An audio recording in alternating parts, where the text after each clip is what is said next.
अस्सलाम वालेकुम, आप देख रहे हैं पीए न्यूज एचडी और मैं हूं आपके होस्ट सादिया बतूल।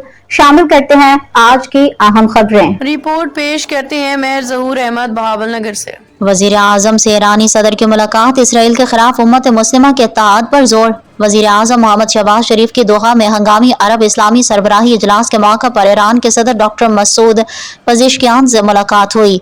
इस मौका पर नायब वजीर आजम और वजीर खारजा senator Mohammad Ishaq Dar, chief of army staff field marshal Syed Asim Munir, वजीर दिफा ख्वाजा मोहम्मद आसिफ और वजीर इत्तलात और नशरियात अताउल्लाह तारड़ भी मौजूद थे।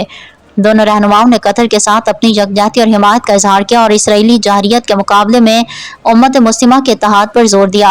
वजीर आजम शहबाज शरीफ ने कहा कि दोहा अरब इस्लामी सरबराही इजलास ने मुस्लिम दुनिया की तरफ से एक मजबूत और यकजहती पर मबनी पैगाम दिया है कि इसराइल की जहरियत अब मजीद बर्दाश्त नहीं की जा सकती। उन्होंने कहा कि ईरान के साथ बाहिमी दिलचस्पी के तमाम शोबों में ताल्लुकात को मजीद फरोग देना चाहता है।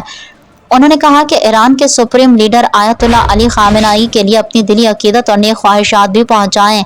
सदर पज़ेश्कियान ने फ़लस्तीन के मसले पर पाकिस्तान के मौक़िफ़ को सराहा और वज़ीर आज़म के साथ करीबी ताउन जारी रखने और पाकिस्तान ईरान ताल्लुकात को मज़ीद मुस्तहकम बनाने की ख्वाहिश ज़ाहिर की।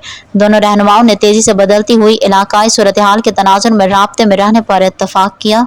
न्यूज स्टूडियो से अब तक के लिए इतना ही। मज़ीद खबरों और अपडेट्स के लिए देखते रहिए पीए न्यूज एचडी।